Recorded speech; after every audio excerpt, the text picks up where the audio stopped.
Welcome to the New Schools Podcast. Our guest in today's episode was a public school teacher for 5 years who later changed paths to focus on self-directed education. Cassidy Younghans is the founder of Epic Life Learning Community and joins us today to share her story and the many insights gained from the whole process of becoming a founder.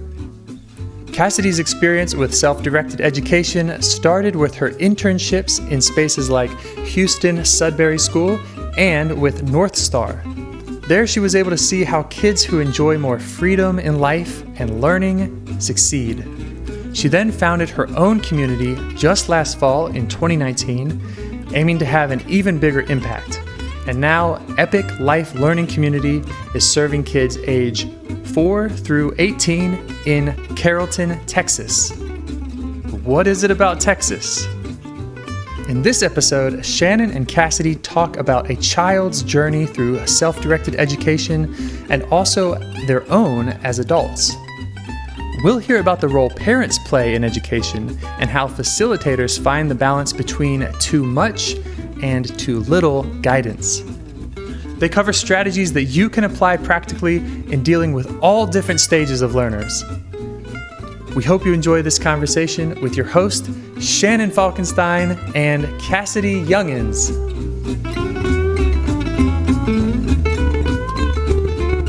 Hi, Cassidy. Hi. How are you? I'm good. How are you? Oh, I'm so excited to talk to you. So good to meet you. So since 2016, you've been doing stuff in El Salvador with Acton and Montessori? That's so cool. Yeah. So I'm originally from the U.S., from Missouri, and traditional upbringing, everything. And then moved around a bunch, lived in different countries and places. And then met my husband in New York in 2005. And I was just finishing up a master's in science teaching. I love your Miss Frizzle thing. I totally want to talk to you about that. And then, we decided New York, kids, nah. And so we decided to move where my husband's family is from, which is El Salvador, instead of St. Louis. So we came here in 2008. And then when my son was in, we were in a very conventional American school, and my son just got super bored. And he's like, Mom, I'm sitting in a desk, listening to somebody talk at me, And I was like, I know, I hate that feeling. So one thing led to another, and we were like, we need freedom. We need freedom. I don't know what I'm doing, but I can't do this. And then I kind of tried to homeschool. My kids were really little. I felt really isolated. And then I found Acton, and I was like, that is exactly what I want. So we launched our Acton in 2016 with a full Montessori preschool because I love Montessori, and Acton is based on Montessori. So we did that. And then a few months ago, I saw James was looking for a podcast person, and I love talking to people about this. So I said, yes, please. And he hired me, or not hired me, but he was like, you want to do this? And I'm like, sure. So here I am, and I get to talk to the most amazing people, even though I'm way down here and we're isolated in COVID. So it's the perfect thing for me to do. That is awesome. That works out great. Yeah, it's really, really fun. So tell me more about I was a public school teacher in New York City, science, for 3 or 4 years. And then I saw you were also a public school teacher. Were you in Texas? Yeah, I grew up in DFW, and I've lived in Texas my whole life. So I taught in just a suburb right outside of Dallas. And I taught 7th grade English. Oh, yeah, I was middle school too. I love middle school. I love middle school. Oh my gosh. Yeah. Yes. Totally. Everybody looks at me like I'm crazy. I'm like, no, really. They're and you the have best. that certain kind of person, I think, is what people like to say to me. And I'm like, well, yeah, I could see that. But now that I feel like I've learned a lot more working with a wider range. I thought middle school was my niche or something like that. Now I'm like, well, I really think I'm a little bit more capable of doing, a wider range of young people than a wider range of young people than I initially thought when I was a public school teacher, for sure. Nice. And so where are you sitting right now? What part of Texas? So I'm in Carrollton, which is a suburb right outside of Dallas.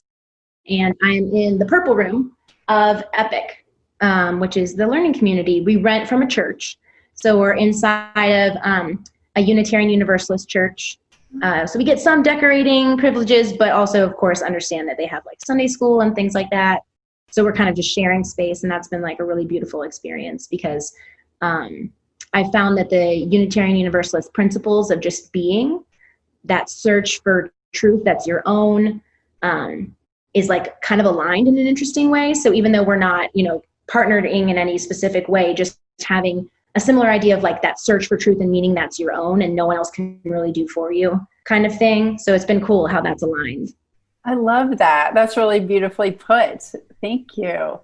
That's awesome. They kind of have this just vision of everybody coming up with their own creed.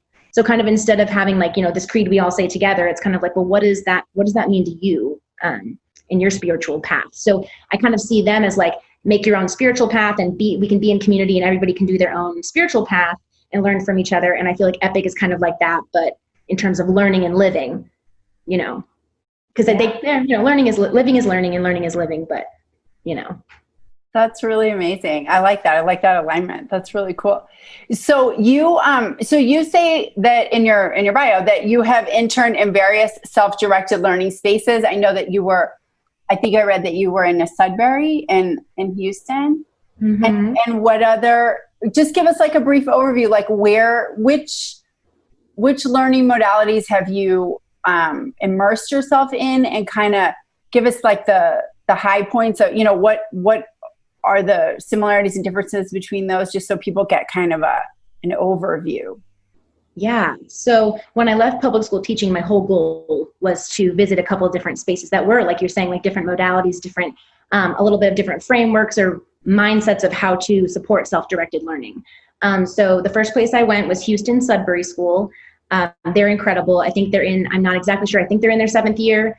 And so they were an incredible group of people to learn from. The learners were just such a gift to me because I was totally shifting paradigms. So that was when it was like, I was brand new, straight out of public school, and just like, wow, like my mind was being blown daily. A kid was in charge of answering the phone, right? And scheduling tours for other kids to come visit.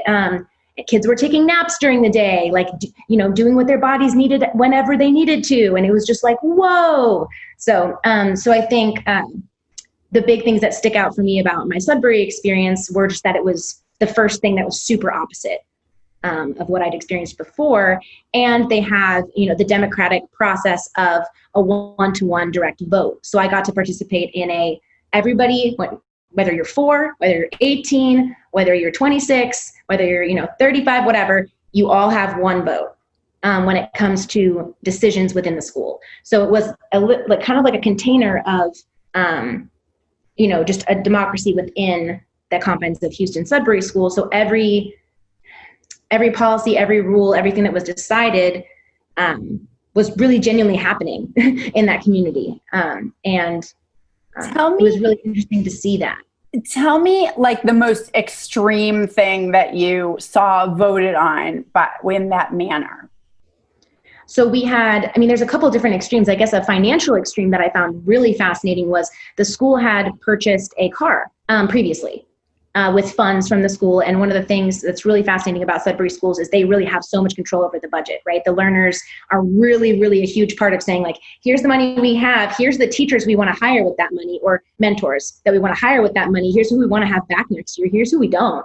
And that's all voted on. And the same thing with like, the building that they're in, again, things they own. So they voted on if they were going to sell the car that the school owned and buy a different car, and if they were going to try to pay someone to repair that car, because it wasn't a big enough car to take as many kids as they would have liked to. So it was like a 3-seater car.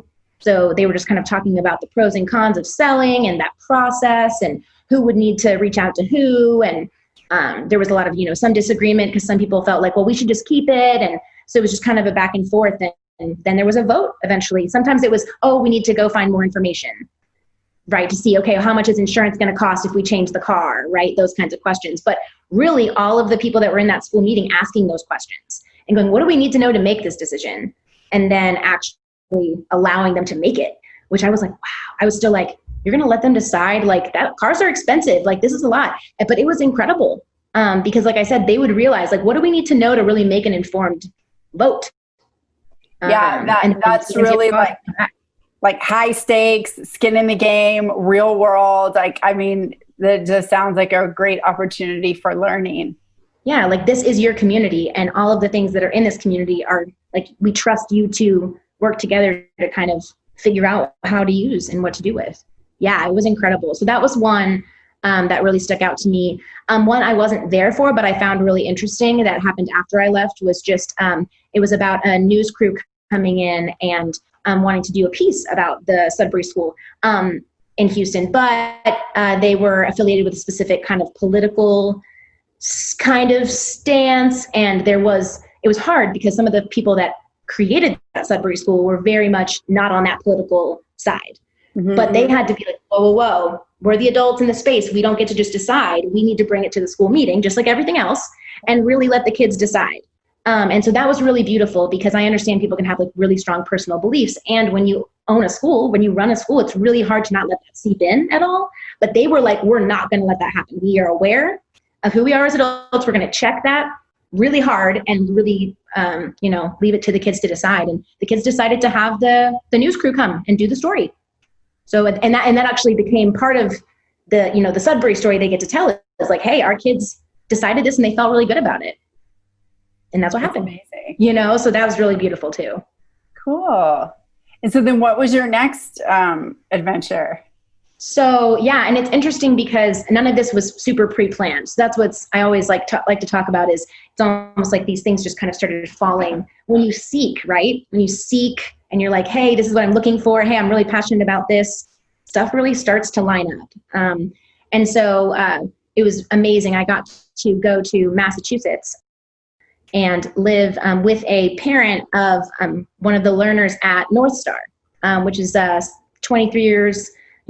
Ken Danford created it. It's part of the liberated learners model. It's the first center that's the liberated learners model is based off of.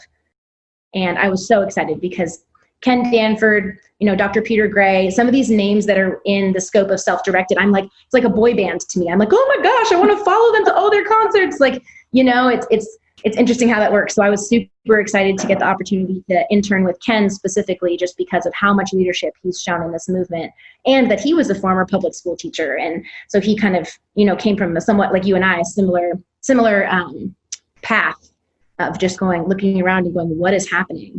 This is not working. So that was really amazing. So I got to be up there and see their structure, which is so much more like, hey, we serve about 11 years and up. Most liberated learner centers serve about 10, 11 years and up.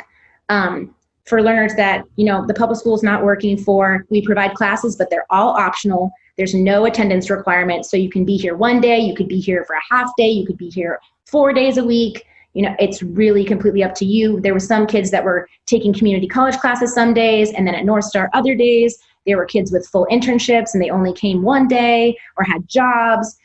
So it wasn't that everything was happening in the center. It was more like, here's this home base where we've given you the freedom to do your learning without the structure of school. And we're going to support you in doing that legally. We're going to support you in doing that like emotionally. And as far as like, how do I make sure that I'm going to be prepared for what my goals are and my dreams are?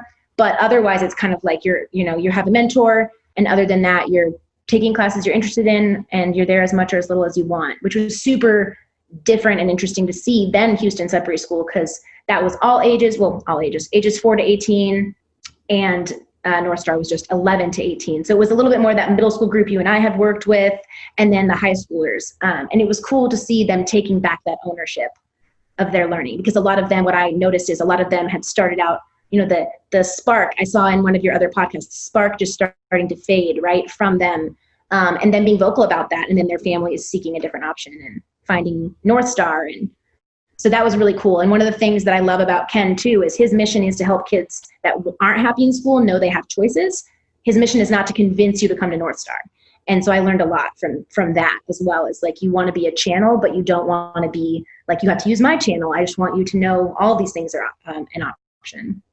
Wow, that's amazing. That's great. That reminds me a lot of Blake Bowles' work. Why are you still sending your kids to school? I just finished that this week, and I think we're going to be interviewing him too. So I'm really excited about that. But his book too, I loved it because it was it was like that. It was like, look, there's so many options. And it felt very like relieving to read it. Like, hey, parents, you don't have to stress about college, about school, about paperwork, nothing. Like, let's all take a big, deep breath and then figure out like, what is the right path that's going to unfold here? You know, I felt like it was just a really relieving, I don't know if that's the right word, but a really relieving message for parents and for learners. It's so relieving. I mean, that's honestly, Blake said it so well. And he talked about that actually at the last in-person Aero conference, the alternative education conference that was in Portland. He did a great speech all about how like we pivot, right? Education's not just supposed to be this one path all the time. You could start maybe with Montessori, and then you might move to public school for a little bit, and then you might try Agile Learning, or you might try Acton, right? Or you might, there's so many different things, and you also don't have to pick one for the whole time. And so that's been tricky for me to learn as a facilitator, because I love the teenagers that we have, but I also understand that like maybe they needed EPIC for like 6 months or a year, and then they're going to, pivot to an internship, or they're moving and they're going to do world schooling. Or like there's like, that's what you want. You want them to have that freedom to really like, okay, I'm going to do this. And then when I'm ready for something else, I feel the ability to continue to pivot and, and go from there. I think a lot of families feel the need to make one choice. Like, okay, there's Acton, there's Montessori, right? There's Waldorf, there's Agile, there's, there's unschooling, there's all these different things. Which one is going to be the right one for my kid? Oh my gosh, I have to pick. And that's really like relieving for when Blake kind of says that's not the case. Something could work for a certain amount of time, and it's really just noticing and reflecting and going, oh, maybe this isn't serving me as much anymore. And that's not to say it was not serving and it wasn't amazing, but what do I need next? Yeah, I loved too that he supported a lot of what he said with research data. And he called out the assumptions that I think we all grow up with, which is like either you follow that one path that leads to elite university, or like you're screwed, and I find that message is just, has kept me up at night so many times. And reading his book was just like, even getting out of the system and starting something different. I think we still all have these like stories in our head of worry about what is going to happen in the future, because everything feels so uncertain right now. And I'm certain I don't want to do, the old thing, but the new thing is still kind of unproven. So yeah, we have to all kind of stick together and like be confident about what's going to happen, Yeah. Blake, just as another thing about Blake actually, it's funny that you say that his book had that impact on you, because that's how I felt when I met him. So he came down and spoke at a conference that I was hosting while I was still teaching in public school that was called Self-Directed Path. And it was trying to spread awareness about self-directed education. And he was the keynote speaker. And he came down and gave this great speech about his second book, The Art of Self-Directed Learning. Mm-hmm. And when he was down here, I was like, hey, can I have coffee and just talk to you personally a little bit about like my journey as a teacher? And I went to him and I was just like, I want to leave. I know this is not where I need to be, but I don't feel equipped, and I don't feel skilled enough, or I don't know if it was that I didn't have enough. What am I looking for? The word. Like prepared enough, or I didn't feel trained. Like I had any reason to be like, oh, here, I'm just going to be in the self-directed learning space. Like, it's not like I went to school for it. It's not like I had all this experience. So why would anyone ever want me to be a part of a self-directed learning space? I'm the opposite of that. I'm a public school teacher.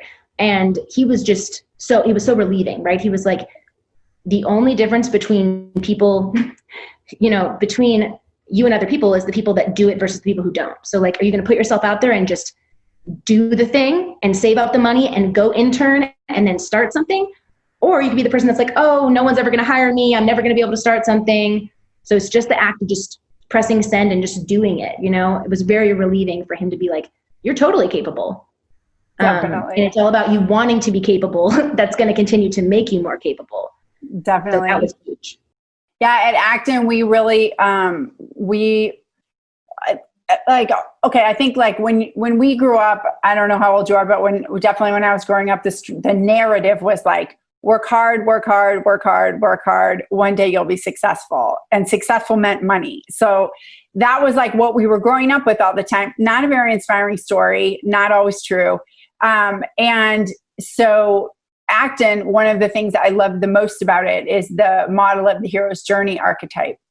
And every Acton owner, every self-directed learner, every person who starts a Sudbury, like we've all been called in this grand adventure to do something really different. And it's not easy, but we have fellow travelers, right? That we're all doing this together. And we're going to, we're going to fall down, we're going to fail, we're going to get back up, we're going to learn something new. But that narrative trajectory has so much richness and so much truth to it. And it reminds me of what you said in the beginning too about the spiritual path and seeking. And I just have found that framework to be incredibly powerful to keep us going through all of that. So maybe that's something, for you also to think about it like that. I love that. As an English teacher, right? The hero's journey, like I'm all about it. So I totally feel that. I'm very interested in visiting an Acton learning community. I haven't had the opportunity yet. It's funny because once you start something, you go from like, oh, I'm going to explore all these things. But then when you start something, you really have to be on the ground. And you go from like, my world is so big to I have to be here. So you did Sudbury, public school Sudbury, and then North Star. And then where'd you go? And it was interesting. So I had to plan it very strategically. So I was at Houston Sudbury School for most of the fall of 2018, and then is that right? Whoa! And then that's so crazy. In the beginning of 2019, there was like a month and a half where North Star wasn't ready for me yet. So in between Houston Sudbury and North Star, I was part-time working at two different self-directed learning spaces in DFW. So there's one called Inspired Learning Academy, and they use a lot of Agile Learning tools. So they're not an Agile Learning center, but they use Agile tools to create culture and solve conflict and plan their goals and things like that. And then I also was interning and working at Makarios Community School, which was it was close by. So it's a long story with Makarios because Makarios was the first democratic learning community in all of DFW ever. And it was a pioneer school. And so a lot of people that I'm connected with in the area is because of Makarios. And from working at Makarios is actually how Epic that I'm at now came about. So I was interning at Makarios and Inspired Learning Academy in January. In February and March, I was at North Star. I came back in April, and Makarios had decided at the end of their year they were going to be moving to Fort Worth. And Grapevine to Fort Worth is like an hour and a half. So that's like a big jump. For some of the families, it was much closer to where they were living, and they were making a long commute before. And the property they were going to get was going to be much bigger, much more land. So a lot more for the learners they had. But there were a lot of kids that weren't going to be able to make that commute. So that's kind of where I had a really awesome friend that was working at Makarios at the time that picked up the phone, and she's like, hey, I know you're on your way back. Do you want to start a learning community in the fall with me? And I'm like, yes, I do. This is crazy. So we have a good amount of kids that started with us because Makarios was too far. And so some of the staff from Makarios has now kind of integrated and become a part of Epic. But Makarios exists still, and so does Inspired Learning Academy. Inspired Learning Academy is like 45 minutes from Epic, one direction, and Makarios is like an hour another direction. So they're close, and we all are buddies in the North Texas sphere, but they're far enough where, there's a need for all of us. Mm-hmm. And we're all a little bit different, of course. Yeah. Well, cool. Well, that sounds like a great jumping off point to tell us more about Epic. Yeah. Oh my gosh. So it's just crazy to me because I really wasn't planning on being a part of launching a brand new thing that exact same year. I was really thinking, I'm going to visit these different self-directed spaces. I'm going to figure out kind of where my heart and my personality and my values align most. That was what I was seeking when I was doing that, like visiting different spaces. I was like, which one do I agree with most was kind of part of it. And then part of it was like, which one feels safest for me, feels aligned with like my passions and my beliefs and my values. For me, it felt like it needed to be an eclectic mix of kind of a lot of different things that I experienced that I found really valuable. And so when we started Epic, some of the conversation was, of course, we had some kids from Makarios, and Makarios had started using some Agile tools, but was also set up a little bit it was a combination. It was first a Sudbury school, then it kind of turned into like kind of a Summerhill feel without the boarding school, and then it kind of turned a little bit more into an Agile place, and now it's an official Agile Learning Center. So some of my interest in Agile tools came from interning there and interning at Inspired Learning Academy, and I just find with culture creation, with creating a healthy culture, that the tools that we use at Epic, we decided would be Agile tools to do that. And we love that process. And I can talk about that more. So we brought in Agile tools as part of our structure, as part of our, method. And then we decided to become a Liberated Learners member. So Liberated Learners has 13 centers. We are one of them. We are one of two that offers from younger kids. So we have ages 4 to 18 at Epic, whereas like I was saying, most Liberated Learner Centers start around 11. So we kind of coupled those two things as kind of our main framework, but we bring in stuff from nonviolent communication, transformative justice, all sorts of different tools, not just from like the self-directed space, but just from the wider anti-oppression spaces as well. Right. So tell us, you mentioned the Agile learning tools. Give us an example how, because I think maybe many people aren't aware of that. So there's 2 or 3 things that we really, really lean on when it comes to Agile as Epic, personally. One of them is called a community awareness meeting. And so I mentioned before how Houston Sudbury School, and often a lot of Sudbury schools, have a direct democracy. And basically when there's an issue in the community or when someone wants to make a rule, they come to the school meeting. And at the end of the school meeting, after conversation, after questions, after different people can say what their thoughts are and their concerns are, there's often, most of the time, a vote. And then, there's the majority, and then that's the rule. And then you move forward, and you can still come back to the school meeting and, ask to change the rule. You still have to get the vote, and then you can change the rule. At Epic, we use a different process, and that's where we use the Agile Learning. We use something called a community awareness meeting. And so it kind of works in a little bit of a unique way, and it's hard for me to do it without a visual, but the first step is just if there's something happening in the community that you're like, I'm wondering if I really like that, if I really agree with that, or if I think that's maybe a problem or something that people might want to do something about, something that affects the community. So for example, bikes. A bike is being left in the walkway out to outside. There's just bikes. People's bikes are just in the way when you're walking. And someone might look at that and go, oh my gosh, maybe people aren't aware this is something that's happening. I want to bring this to the rest of the community.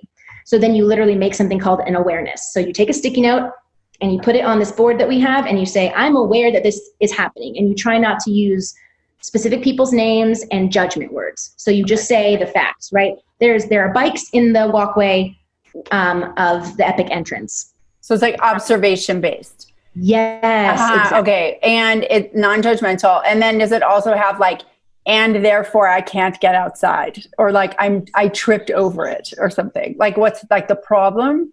Yeah. So I love that you're bringing that up. So it's actually, we can definitely talk about that when we have the meeting, like they can share their personal experience or why they wrote that awareness. But our second question, once we see that awareness, is what's the need? Like, why do we want to address it? What are our values that underlie the reason to address that awareness? Okay. So it's like we value people being safe, and people could get hurt. We value making people feel like their personal possessions are safe, and somebody could step on the bike and break it, right? Like, just what are things that we value that there's a need? There's a need that's not being met, right? The need is to be able to walk into Epic safely. Right. So but we have a conversation. So we're talking to the learners at this point. It's maybe one staff member in there at most, and then the learners. And oftentimes our learners are co-running or running the meeting. That didn't happen until, to be fair, I'm just going to be really honest, that didn't happen as much until year 2. It took them a while to really like integrate and buy in. And for a while they were like, why are you guys running this meeting if we're supposed to be the ones making the decisions? And I'm like, I totally understand that.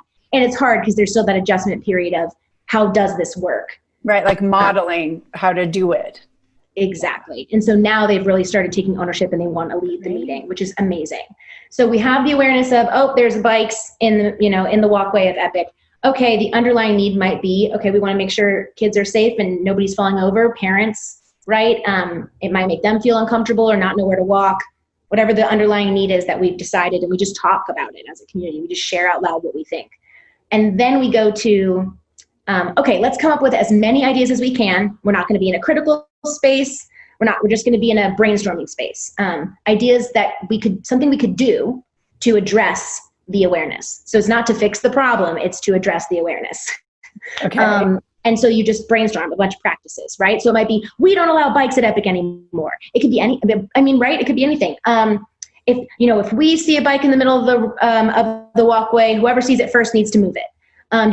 It could be, okay, we need to buy a bike rack because right now there's nowhere to put the bikes, and that's why it's happening. Like, there's could be so many different ways to address it, and we just come up with a bunch of them. Then we say, okay, is there one of these that everybody can consent to trying for a week? So we say, what would hold you back from consenting? What are your concerns? What are your thoughts? And then we kind of do a thumbs up, thumbs down, and we ask people if their thumb is or down to really like share out with other people their thoughts or concerns. And sometimes those can be addressed and they can go, oh, well, yeah, I'm still willing to try it for a week. I just wanted to share that. Or it might be like, oh my gosh, none of us thought about that. That really could be another, it could make it even worse, whatever the practice idea was. And so once we all land on something we want to try for a week, we put it on the board and we're like, okay, this is going to be the practice we're going to have for this awareness. And we're all going to work together to try to do the practice for a week.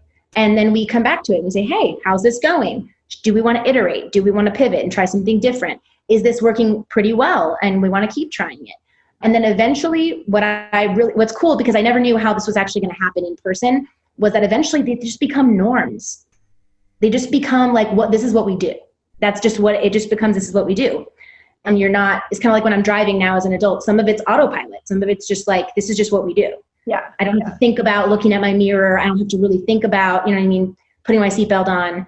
And so when it's at that stage, it's not always perfect. Maybe the practice doesn't happen 100% of the time, but the practice is, actively addressing the awareness, and we all collectively buy in to that. And it's happening. I love this. This just brings so many things in, right? Just so many, many things.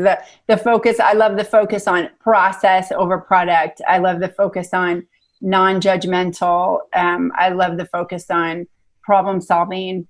So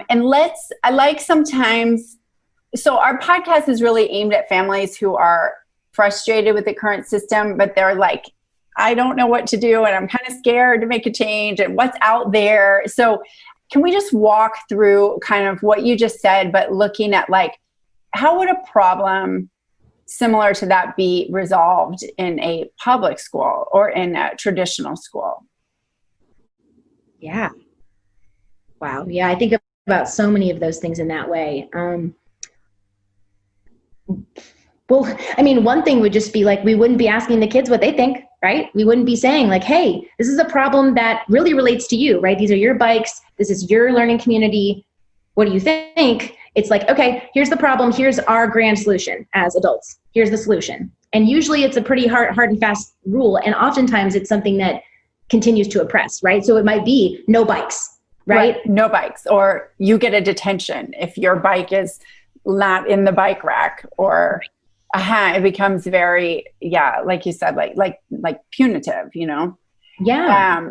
Okay. And then let's walk through it. Like, you're in that school and you've gone through, 10, 20, 50, infinite of these kind of awarenesses over your career until you graduate.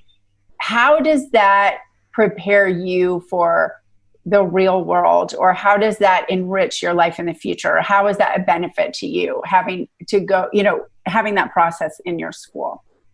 Oh my gosh. Just how much it served me during quarantine, right? Okay, Epic's got to, in our first year, we opened September 2019. In our first year, Epic's got to make a huge pivot, right? We've got to be agile as heck. Like, we got to be really just like, and so I felt that as an adult, like, oh my gosh, okay, what can we try for a little bit? And then really, again, it's that relieving feeling of being okay to pivot, and not putting all that pressure on the first thing working, because we tried a couple of different platforms. We tried Google Hangouts, we tried Zoom, we tried Slack, we tried Discord, so there was a lot of, and that whole time we were like, hey guys, look what this is. This is literally all of us doing the same thing, just virtually, of just like, what's going to be the best, norm that we can all land on together. So that, to me, that was huge. Just, I think it informed my experiences as an adult in a way that I would not have had if I didn't experience these meetings. So that's one thing for sure. And I think also just the idea that being a solutionary. So I think instead of being someone that's like, here's why this is not going to work, instead of being in that framework all the time, hey, your idea, not going to work. Hey, your idea, not going to work. And just that kind of like, I just want to be in the problem. I think with community awareness meetings, we're always like, yes, you can totally bring your awareness when you're ready to move towards, some options of some different things we can try. So I think it just really invites that solutionary. I'm stealing that. It's not really I don't know if it's a real word, probably not. I like it. Stealing it from Kath phrase from Workspace Education. And if you have not talked to her, you need to talk to her. She's amazing. Have you talked to Kath? No, but is Workspace in Acton? Workspace is in Connecticut, and there's an Acton Academy inside of it. Okay, so it's right. like this bigger entity that houses all these different kinds of educational experiences for homeschoolers. It's incredible. But I stole that word from her. It's solutionary. And so I think working together to be solutionaries. Okay, I've got to talk to her. Amazing. I know that she's another one of my boy bands. I'd follow her. I'd follow her everywhere. Like I really would. No, I just want to take time off and like get in an RV and go visit all these schools one summer or one fall. That would be amazing. Oh my gosh, I'd never stop if I started. I'd just be like, okay, I'm just going to be on an I'm going to become a world schooler. I'm going to have kids and we're just going to keep going to different centers. Like that would be great. I would love that. That would be amazing. So wow. Okay. Yes. I love everything about that. I think also it's the reflective piece. I will say like seeing a practice, seeing, oh, here's the pieces of that did work, that were possible. And here are the pieces, here are the little things we could do to tweak it.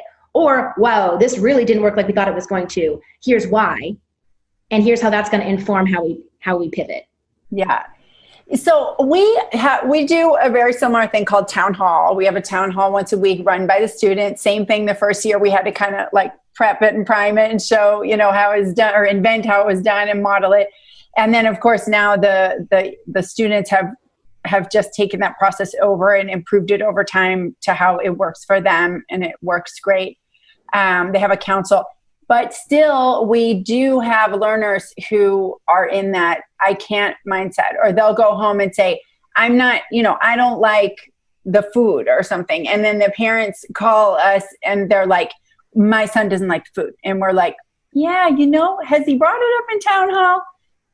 No, but, so there's still this kind of disconnect and that disempowerment of like wanting to be in the problem.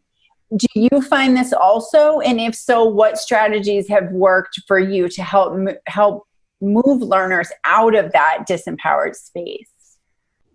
Oh my gosh. I just, first of all, I totally relate. Yes, we definitely have that. I think it's hard when parents might not have the space to learn our processes, so they don't fully know what their kid is empowered to do or has the tools to do themselves, or could come to us to get support to do within the community. So then they feel like they need to either insert themselves or that they need to go resolve it themselves outside of the community. So we've had, for example, a situation which is not the same as community awareness meeting, but it's an interpersonal conflict, right? We still do a lot of mediation and just conflict resolution when there's one person and one person having, a disagreement.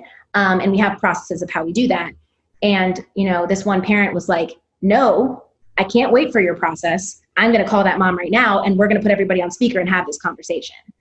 And I don't quite know how to stop that in advance. I don't know if that's even the most helpful thing to try to just keep that from happening. What we did was we invited that mom to come in, and we really just asked, we're not frustrated. We totally understand why you feel the need to help support your child through this conflict and that you want to be there for them. And that we understand that you've come from public school, and oftentimes in public school, when a kid has a need and it's not addressed by the people in the school, you need to come up there and you have to say, hey, like, this is happening to my kid. You need to do something about it. And you have to be the catalyst of that change. Here, we really want to invite you to try something different. And we kind of shared with that parent, like, how could this have looked if it had gone through the EPIC processes? So kind of like what we hoped for your learner was for them to feel really empowered and actually bring this to our culture committee, which is a committee of volunteer learners that help each other work through conflict. using nonviolent communication and transformative justice tools. And here's how that could have looked. And here's how that could have supported your child in continuing to be empowered going forward with their own conflicts without feeling the need to have you by their side in order to stand up for themselves or in order to have a boundary. And but we weren't like preaching this to her. We were really just asking like, hey, what made you want to pick up the phone? Like what were the things that your child was saying to you that made you feel like, oh my gosh, this is a need that needs to be addressed now? And could that have been maybe your need and maybe not fully his need? Because he even, said to her at the time, please don't pick up the phone.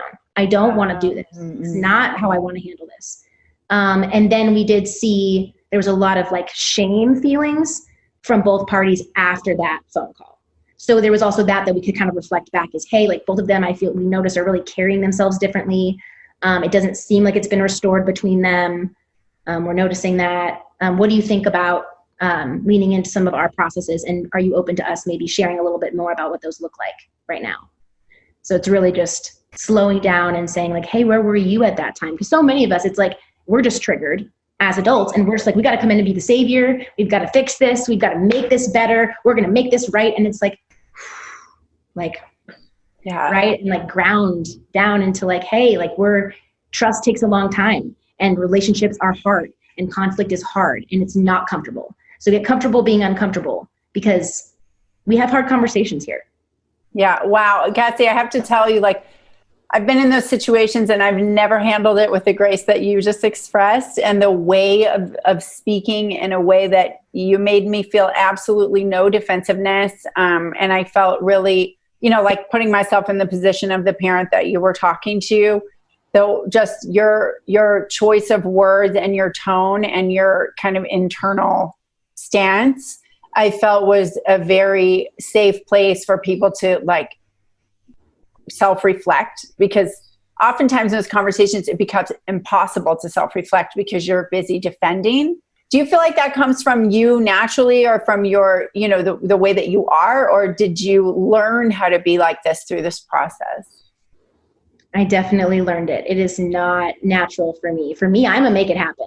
Here's the problem. Let me fix it. Like I'm going to be the one calling all of the moms that I work with now when I have kids and going, okay, I told you this thing, but now I have my kid and I'm losing it. Like it's not working for me or whatever, right? I tell them that a lot. I'm actually like, I'm going to be calling you too. Like I can say this about your kid because it's not my kid and because I'm able to kind of separate, but I totally understand why you care as much as you do and why you feel the need to step in, and it's completely out of love. But it really, I'm still practicing, understanding that just because a parent is still on their deschooling journey and they're like, and that journey doesn't negate the processes that we feel so strongly and value so strongly. It's really like, hey, we're inviting you to meet us over here. Like, we'll meet you a little bit here and support you and give you some, strategies and tools and questions you can ask at home and help you understand better what we're doing. But we really just want to invite you to meet us here. That's nice. I think part of that is, I'm just going to say really quick, going back to Ken Danford, because for me, that freedom of him saying, hey, North starts here. There's all these other options. You don't have to go to public school to do what you want to do in your life, but it doesn't have to be here. We just want you to know we're here. So it's a little bit more like that with a parent. It's like, hey, your kid you totally have options if this is not something that aligns with you, and not in a mean way, not in a passive aggressive way, like in a very honest way. And here's what we value. Here's what we believe. Here's what we see. And we invite you to meet us here, but we understand and we love you and love your kids. But that's just so much to it's so hard because you're also just, trying to make it financially survive. Right. So there's these realities that you're holding. And then you also are holding the realities of you can't make people meet you where you are. Yeah. Yeah. Which is so hard because I just want to be like, come here. You're so close and yet so far. Yeah. So, but I was there. I was the one going, oh my gosh, at Houston Sudbury School when I first got there, I'm like, oh my gosh, there's a 9-year-old who doesn't know how to read and I'm an English teacher. And what do you mean she doesn't know how to read? And then, by the end of my 3 months there, she'd read 3 Harry Potter books. It was just, she didn't feel like learning how to read. And then I watched her learn how to read by feeling like it. And then I was like, so, sometimes they have to go on their own journey. So let's talk more about that, because I feel like that exact thing that you just said is what strikes terror in people's hearts about letting go of control. is like, what if they're 9 and they don't know how to read? Or what about math? Or what about whatever? There's always that academic anxiety. And I have found that parents, many people want something different, and they know why. They know why they're leaving the old one, right? Because it's coercive and it's bullying and it's too rigid and all this. And they're like, I don't want my child in that environment. But then when they move into an environment with much more freedom, then the fear comes, am I being a bad parent because I'm not preparing them with all of the things, and my child doesn't have all the content knowledge, or he has a ton of content knowledge in astronomy, but he doesn't know much about, literature, or something like that. So just talk a little bit, let's just get into that. Like how does that work? Should parents be afraid of that, or should they have that relieving feeling that Blake Bowles gives of like, okay, it's all going to be fine? What do you think? I think like the real, like strong majority of the time, I really think depending, so it's what's hard about like saying the 9-year-old that doesn't read, right? There's a lot of background there, right? There's her whole story before that I feel like, and all the things she has learned that I feel like people forget to talk about. So my first thing is like, you cannot believe how good of a listener that 9-year-old was. She could repeat sentences. I would say like something, and you know how fast I talk. You've heard me. I talk really fast. And she's just like, this is exactly what you said. And it was exactly what I said. So I noticed her listening skills were way heightened compared to other people, and her deep listening skills and her ability to really just be able to like represent that exact same information was incredible. And also her social skills were way better because she was excellent at seeking out the resources and support she needed if she wasn't able to read something. So oftentimes she was having a lot more cooperation stuff with other people because she was playing a game, and you had to, if you were going to play apples to apples, then you can't read, you got to have a buddy. And just, she's the kind of 9-year-old that would just come up to you and just say, hey, Cassidy, how's your day? But in the most, like, I genuinely don't want to do anything else but come up to you and ask you about your day because I genuinely want to hear about it. And to me, I don't know how many 9-year-olds I meet that do that. Like, so, and I'm not, and she's, and it's not, she's not an anomaly. Like, that's the norm. If you might have a deficit in one thing, and that heightens all these other things that everybody forgets or that isn't measured in public school. So therefore it isn't valued. And it's like, honestly, I'm not the best listener. I really, it would have been great to turn off some of these other things I was trying to focus on and really get that skill in earlier on. And I feel like so many of the learners that I see, they're learning so much more about how to be with other people, how to explore. They're just learning so much in different ways that are so much more valuable. They're learning about their bodies. Oh my gosh, the amount of ages 4 to 8 that they're like, playing with balance, playing with, I can hop on one foot everywhere. I can stand on my tippy toes. I'm going to walk on top of the monkey bars. I'm playing with my body. What is that? And, fine motor and gross motor are so much more important to me than learning how to read, because they're like developmentally a cornerstone for all of those other things, right? How are you going to be able to write if you don't have your gross motor, which comes first, and then your fine motor acquisition, and have that independence and space and freedom with your body to do those things? So that's just one developmental thing that I feel like is really not talked about. And also, again, when you talk about the deficient, you're not talking about the opposite, which is the advancements that are made in different areas.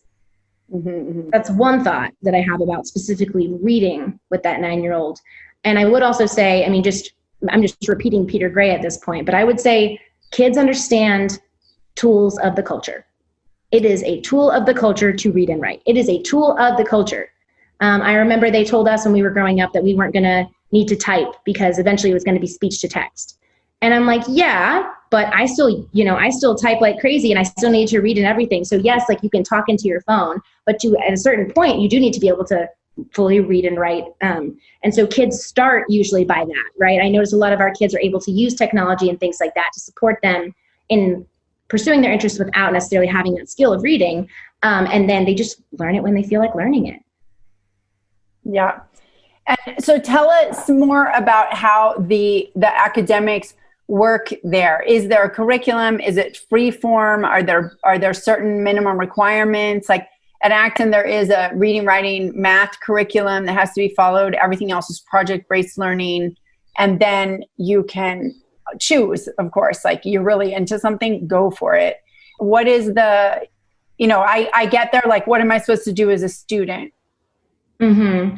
So it's different because we do honor that, like, yes, we have a wide range of kids, and you do have different developmental, like where your brain's at when you're 4, right, is different. So I think sometimes we get in trouble with self-directed education where we try to say, like, children deserve the same rights as adults. And I'm like, well, yes, but also their brains are not necessarily in the same space. So I think, like, we can totally honor and value and respect and support self-directed learning for them. But that doesn't mean asking them to do, what am I trying to say? To do things that are out of their developmental space, because that's still a really negative experience.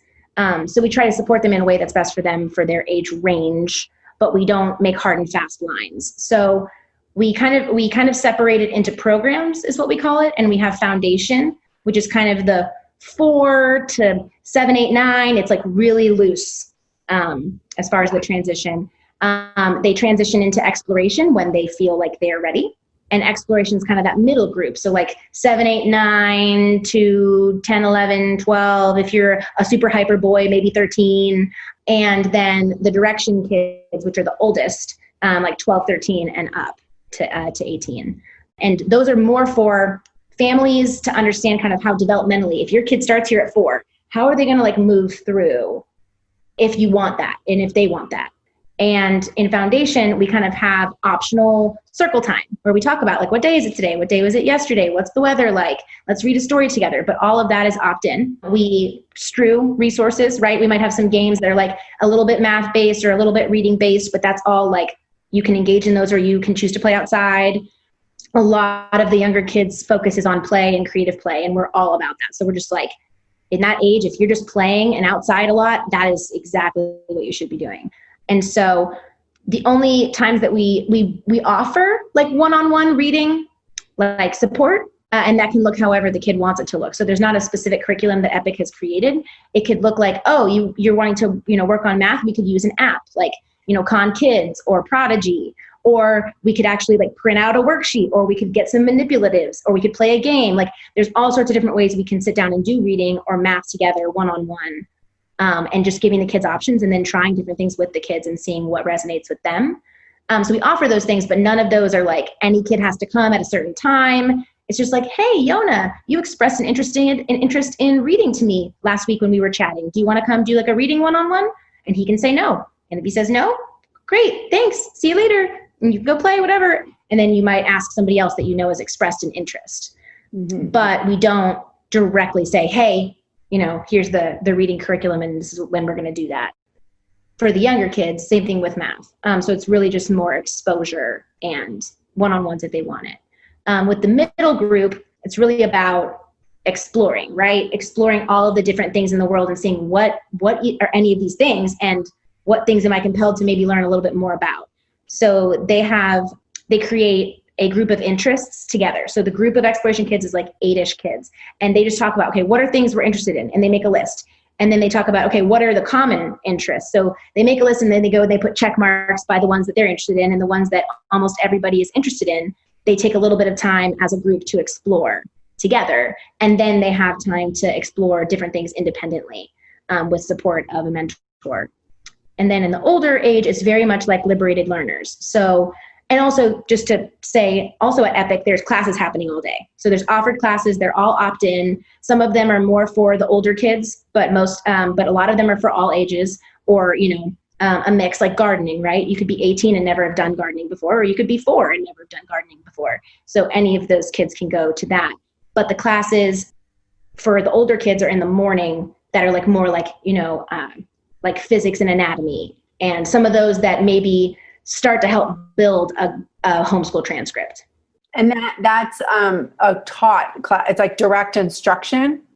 It really depends. So classes can look a lot of different ways. And what we feel is that if we're clear with the learners, like this is going to be a discussion-based class, or this is going to be a teacher-directed, class, or we ask them, hey, do you want this class to be more like we all do things as a like project together, or like, do you want me to like show you videos, or do you want it to just be like roundtable discussion?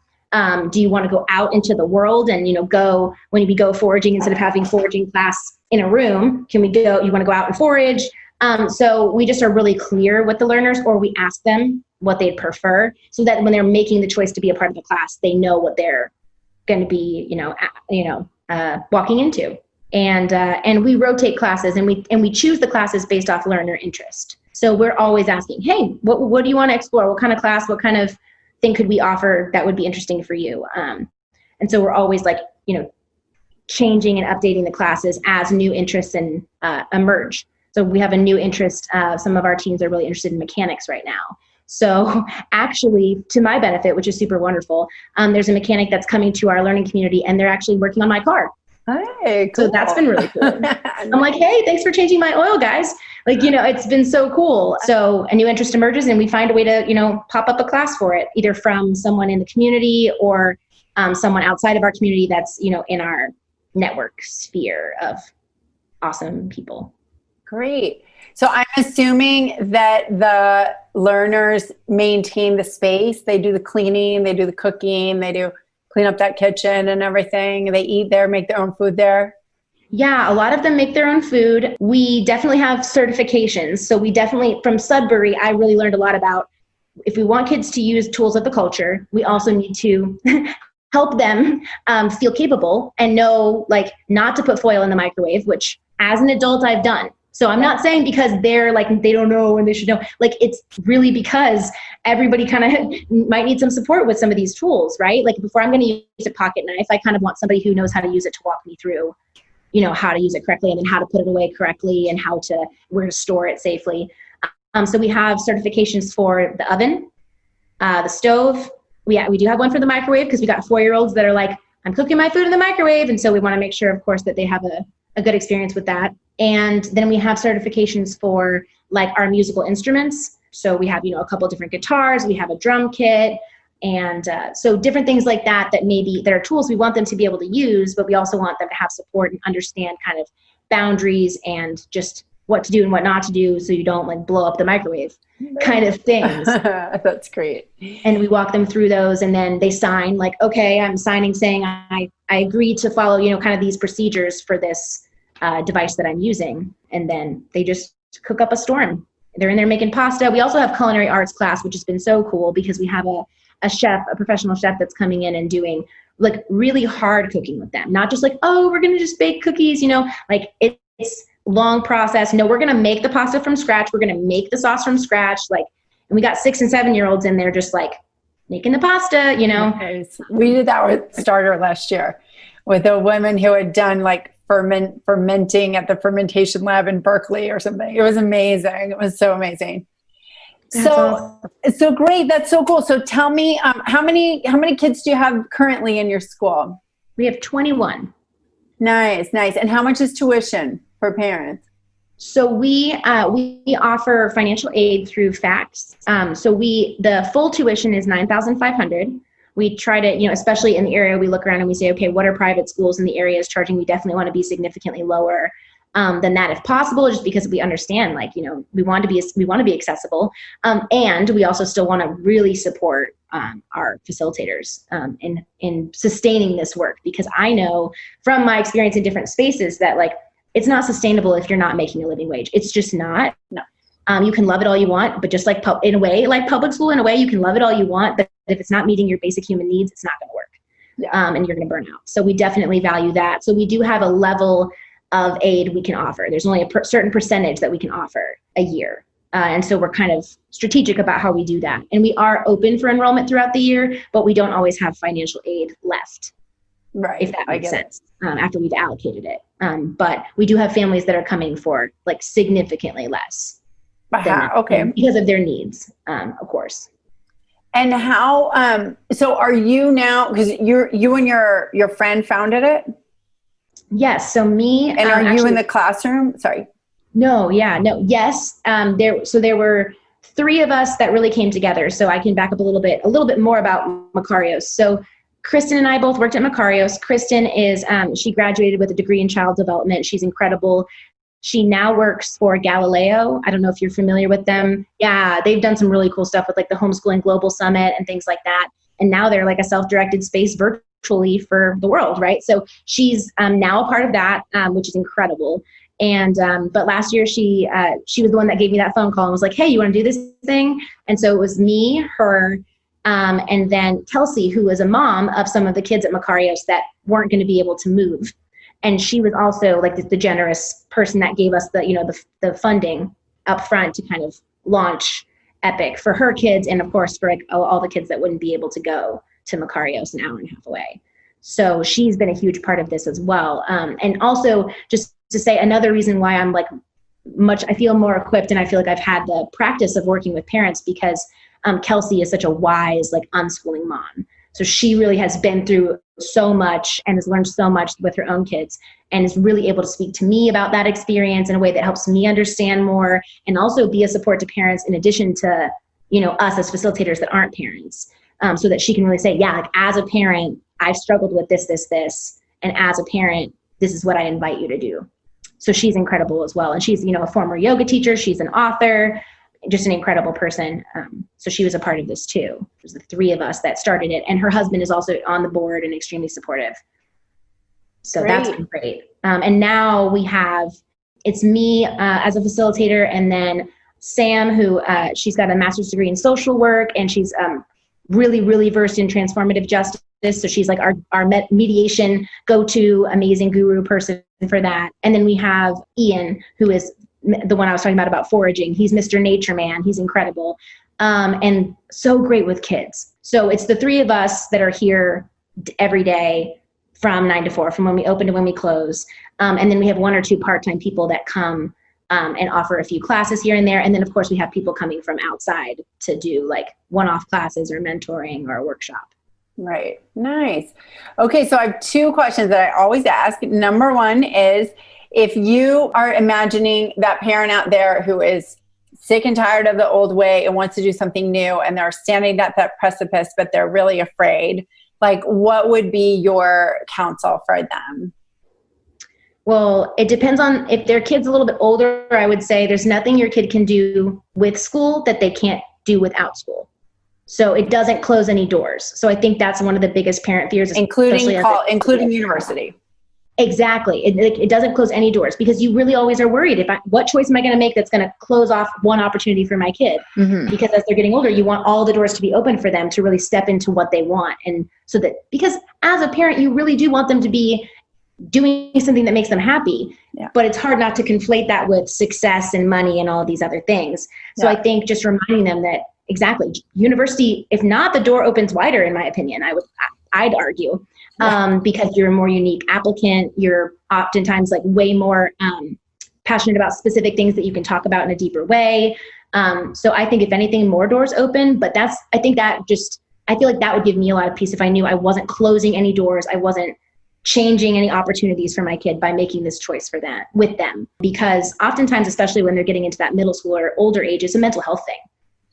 A lot of times it's a mental health thing. So it's kind of like, please put this above them getting into college, because they will, regardless, if they really want to.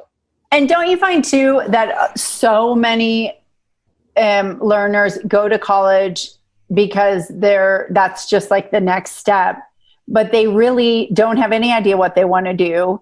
And then college actually prolongs that, and they still don't know what they want to do. I became a life coach in my 30s because I still didn't know what I wanted to do.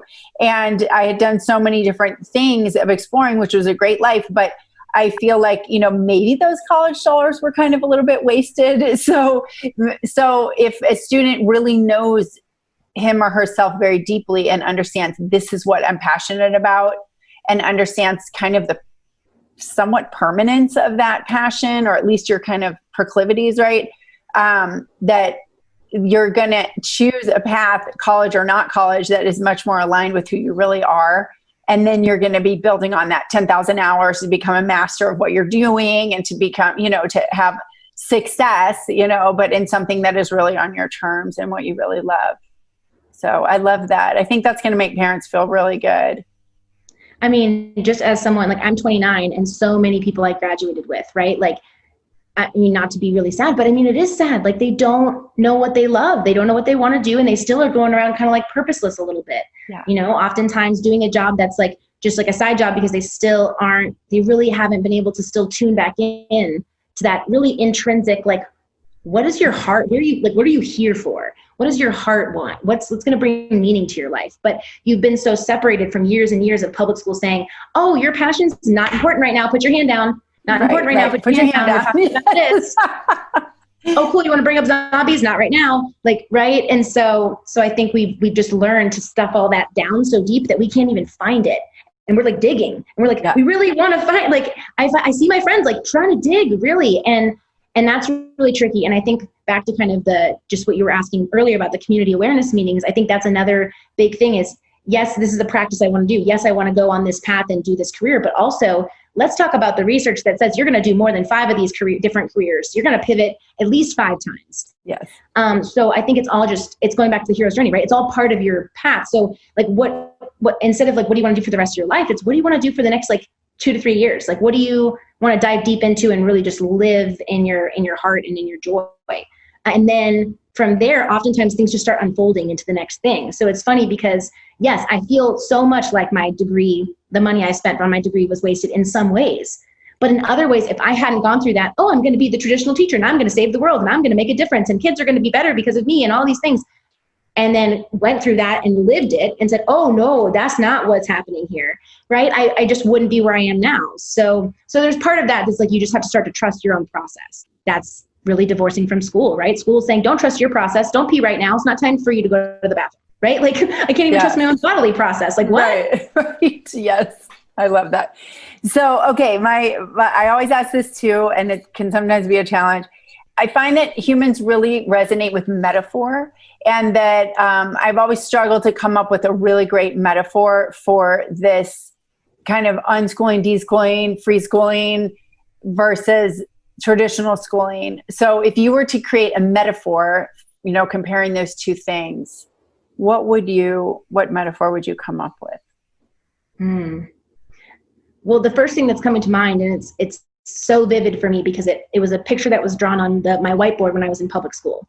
I was talking to one of my kids after school just about like the system. And I was just asking him questions like, what do you think about, how school works and how it's going to impact you and how it impacts your peers? And he just drew a picture and he drew this school building and all of these different colored little stick figures, like of different colors, like green and blue and yellow and purple and all these things walking into the school and then coming out of the back of the school and they were all gray.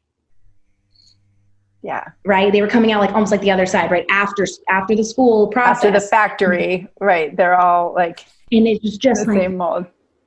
Yeah. And to see him just draw that and be like, it's this. And it's just like, to him, it was like, that's what happens. And I'm just like, that's from like a 12-year-old. Like, right. And I'm like, and he sees it so clearly. So I don't know. I know it's not like the best metaphor, but to me, it's a great metaphor. But if you were going to draw epic, comparing to that, how would you draw epic? Oh my gosh, if anything, you're more colorful and now you've got crazy hair and pom-poms and you know what I mean? Like maybe you got heels on, right? You're like the stick figure with accessories, right? And you're more, and you're even maybe more in your epic self and ready to express that and bring that out into the rest of the world than you would be otherwise. And so really it's like, and it's not even like after. So part of me feels like one of the things we say with epic is like, live your epic life now. Like everybody's telling you, hey kid, wait. You're going to have your own life when in a little bit. Do school now. It's not time to have your awesome life yet. You get to wait and then eventually, and then that's a lie. So then it's like, oh God. So I think living your epic life now would really just be like, there isn't a school building and all the kids are it's all just stick figures in the world of just learning. Living is learning. You're epic now. You never weren't. And you can do anything you want to do. You're extremely capable and amazing. And here are resources if you want them. We're over here. Hi, if you need anything. I love that. Cassidy, this was awesome. Thank you. I think our audience learned so much from you and feels very enthusiastic and relieved and also encouraged to take this choice because it is just so good for the humans that are experiencing it. And that we can trust them and we can trust the process. So I thank you so much. And thanks for all the references also. And I had wanted to talk about your Miss Frizzle article, but telling the audience to go out and search Cassidy Younghans and Miss Frizzle and read your blog about that because I just loved that. I love her and you did a great job on that blog. Thank you. I mean, to me, it's just such an obvious connection, right? Like she was always like, okay, here's the problem. Bye everybody. Good luck. Let me know if you need anything. I'm over here. Like it's so, I mean, and I dressed up as her for Halloween one year. And that also kind of integrated that for me. I'm like, wait, there's something to this, like 90s kids growing up with this show and just being like, we love this. We love that. We'd get on the Magic School Bus without any coercion. We'd all be on it, you know? So that's really, thank you for reading that, because I felt compelled to share that, because I think some people that, again, aren't really in the self-directed space yet, but are curious, might have had, watching this Frizzle as a kid. And so they might be able to connect that a little bit, and that could be a bridge. To realize the deeper magic of Miss Frizzle. So great. Yes. Well, great talking to you. I wish you all the best on your journey. If you ever need anything, I'm just a couple of years, more along, and just actually having a school and keeping it going. We're just entered year 5. So anytime you need to just check in or vent or freak out, like, I'm here for you. Send me an email. Thank you so much. That's so awesome. Thank you. Yeah. I mean, I don't think I won't pick up on that. No, I mean it. I think we all have to stick together. And I've learned so much from you here today, especially about your kindness and your invitation to parents to come over to your side and experience a new way. That's really moved me. Thank you. Thanks. Yeah. It's interesting because we all have our own little, it's funny because we all have our own little model, but in the reality, right, we're still all dealing with community and kids, right? And we're still all... Yeah. And there's so many parallels. Like I was speaking to Maureen O'Shaughnessy the other day, who has, I can't remember the name of it now, but up in the Northwest. And it was like the same thing. There's like a town hall. There's like hero talks. There's like this way, it's just like so many of the things that we all have come to are very similar. And we all do it in our own way. But I think it's all driven kind of like Montessori, out of observing the learners and responding to their needs and interests. And that if you're doing that, you really can't go wrong. And I think we've all kind of come to some common principles out of doing that. It's really beautiful. It really is. Yeah. That's so true. It's one of those things where once you're in it, you understand how much it takes, and you have this reverence, right, for everyone else that's doing it too. You're like, you're amazing. And I know because I picked up all that trash that the dumpster didn't get, and then it's all over the front of the school, and we got to do something. And now, you know what I mean? Like we've all been there at this point. So the amount of respect I have for you is incredible, because it's not easy work, and it is not, and it is personal work, like so a lot of it, it's just it's so personal, and it never ends. And I always still want to have that moment where I come out of the oven and I'm just the perfect cake, and I'm like, I'm finished. Yeah. One day I just want to feel like I know exactly what I'm doing, and it's fine, but I don't. There's always some kind of uncomfortability in it, and I think when you're at your edge, you do always feel that way. And so that's a good thing. And I know, today we got a notice from the something about taxes because of COVID and whatever. And, 4 years ago, I would have had a panic attack. Like, oh my God, the government. Today I was like, oh, okay, we'll deal with it. And I was like, hey, growth, high five. I see you. Some more emotional grit. That's good. So yeah, we just all get through it and keep learning. So true. And it's such a healing, it's just such a healing, right? For me, it's so healing. It's like all these, I don't have to be so afraid as myself, exactly. Like all these things that used to rev me up. It's like, let's just take the stakes down real quick. Like it doesn't, so that's been really, really healing for me as a person too. That's really good counsel.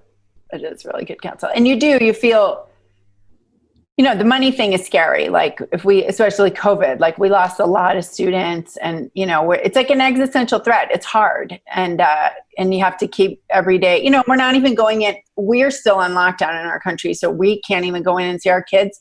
And that's been hard because the joy has been taken out of it in many ways, because we're not actually going in and interacting.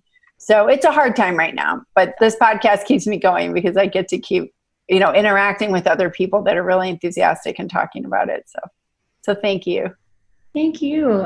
But it's just, so it's interesting how this has almost heightened my awareness of how when you're in a learning community, who you're serving matters. who you're serving and where you're serving matters. Definitely. So a little bit of that, you got to play the game of that too. Yeah, you do. Yeah, you have to properly interpret your social situation. Yes, for sure. I love it. Well, let's definitely keep in touch, and I'm sure our paths will cross again at a conference, or maybe I'll come visit you or you come visit me or something like that. That would be awesome. Yeah. Thank you again so much. Have fun with your family. Take care, Cassidy. Thank you. Bye. Thanks for listening to the New Schools Podcast. Tell a friend. Previous episodes and show notes, including any books or websites our guests recommend, can be found at thenewschools.com. If you're a parent who is looking for a new school for your family, send us a message. We would love to help. We can answer questions, share the resources we have, and help you get in touch with people in your area who are on the same path, determined to provide their kids with the best education. It's wildly important work. Thank you for doing it, and we'll see you next time.